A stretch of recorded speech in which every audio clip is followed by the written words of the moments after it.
மனிதர்கள் இல்லாத பூமி எப்படி இருக்கும் அப்படின்னு யோசிச்சிருக்கீங்களா? அதாவது மனிதர்கள் திடீர்னு காணாம போனாங்கன்னா பூமியில என்னெல்லாம் மாற்றங்கள் சம்பவிக்கும், உலகம் சர்வைவ் ஆகுமா இல்ல மனிதர்களோட சேர்ந்து அழியுமா அப்படின்னு எல்லாத்தையும் இந்த வீடியோல தெரிஞ்சுப்போம் வாங்க. இதுவரைக்குமே எடுக்கப்பட்ட கணக்கெடுப்பின்படி உலகம் முழுக்க 800 கோடிக்கும் அதிகமான மனிதர்கள் வாழ்ந்துட்டு இருக்காங்க. மனிதர்கள் காணாம போனா 3வது நாளே கரண்ட் சப்ளை மொத்தமா நிறுத்தப்படும். அதாவது உலகம் முழுசாவே இருள நோக்கி போகும்.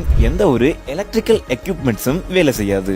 சிம்பிளா சொல்லணும்னா மனிதர்களால உருவாக்கப்பட்ட லைட் பொல்யூஷன் கம்ப்ளீட்டா அழிக்கப்படும். மனிதர்கள் இல்ல அப்படின்னா மனிதர்களால வளர்க்கப்பட்ட டொமஸ்டிக் அனிமல்ஸ் எல்லாமே கொஞ்ச நாள்ல பட்டினியா கிடந்து சாக ஆரம்பிக்கும்.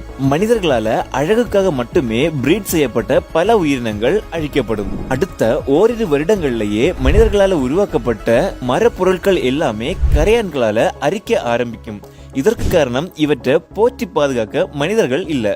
அது வீடா இருந்தாலும் சரி, கதவா இருந்தாலும் சரி, எதுவா இருந்தாலுமே மொத்தமா கரையான் அழிச்சிடும். 30 வருடங்கள்லயே பராமரிப்பு இல்லாத காரணத்தால பல கான்கிரீட் பில்டிங்ஸும் இடிந்து விடுறதுக்கான வாய்ப்புகள் அதிகம். சுமார் 60 வருடங்கள்லயே ஈஃபில் டவர், அதாவது பராமரிப்பு இல்லாத காரணத்தாலேயே முழுசா இடிந்து விடுறதுக்கான வாய்ப்புகள் அதிகம்.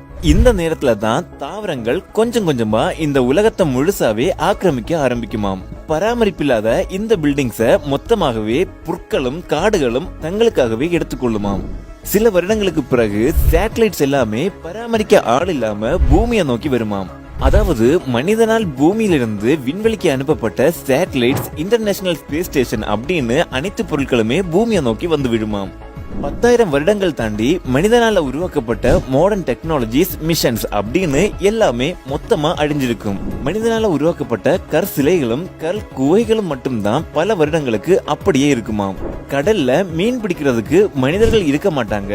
இதனாலேயே கடல்ல மீன்களோட எண்ணிக்கை அதிகமாகுமாம். 10,000 வருடங்கள் கழித்து கடல்ல மீன் இனங்கள் பண்டைய காலத்துல இருந்த மாதிரியே திரும்பவும் பெருக ஆரம்பிக்கும்.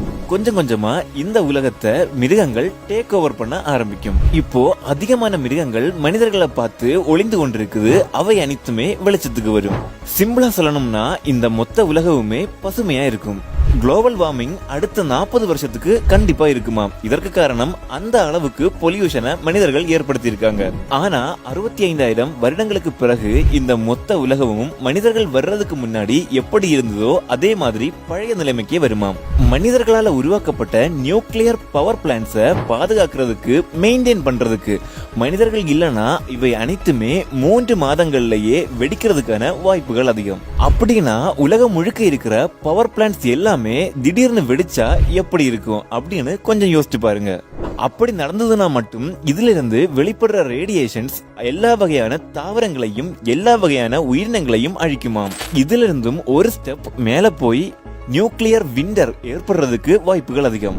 உலக நாடுகள் எந்தெந்த நாடுகள் எவ்வளவு அணுகுண்டுகளை வச்சிருக்காங்க அப்படின்னு நமக்கு தெரியாது. இதுல ஏதாவது ஒண்ணு மால் ஃபங்க்ஷன் ஆகி வெடிக்க ஆரம்பிச்சதுன்னா என்ன ஆகும் யோசிச்சு பாருங்க. அப்படி நியூக்ளியர் விண்டர் உருவாச்சுன்னா பல வருடங்களுக்கு பூமியில சூரிய ஒளியே படாதாம். அதை நம்பி இருக்கிற தாவரங்களும் உயிரினங்களும் இறக்குமாம்.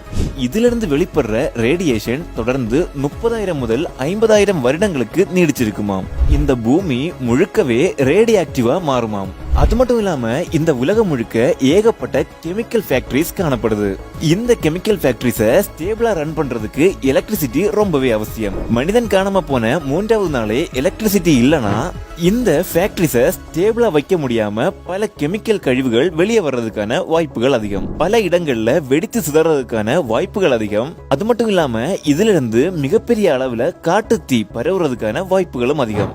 மனிதனால உருவாக்கப்பட்ட அனைத்து பொருட்களுமே 50,000 இல்லனா 60,000 வருடங்கள்ல மொத்தமா அழிந்தாலுமே மனிதனோட பேரை சொல்றதுக்கு ஒரு விஷயம் மட்டும் எத்தனை லட்சம் வருடங்கள் ஆனாலும் அப்படியே இருக்கும். அதுதான் பிளாஸ்டிக். அதாவது எத்தனை லட்சம் வருடங்கள் ஆனாலுமே இந்த பிளாஸ்டிக்கை எந்த ஒரு நுண்ணுயிர்களாலையும் உடைக்க முடியாது. அதாவது டைஜஸ்ட் பண்ண முடியாது. மனிதனால உருவாக்கப்பட்ட பில்டிங்ஸ், மெஷின்ஸ் அப்படின்னு எல்லாமே அழிக்கப்பட்டாலும் இந்த பிளாஸ்டிக்கும் ரப்பரும் ரொம்ப வருடங்களுக்கு அப்படியே இருக்குமாம்.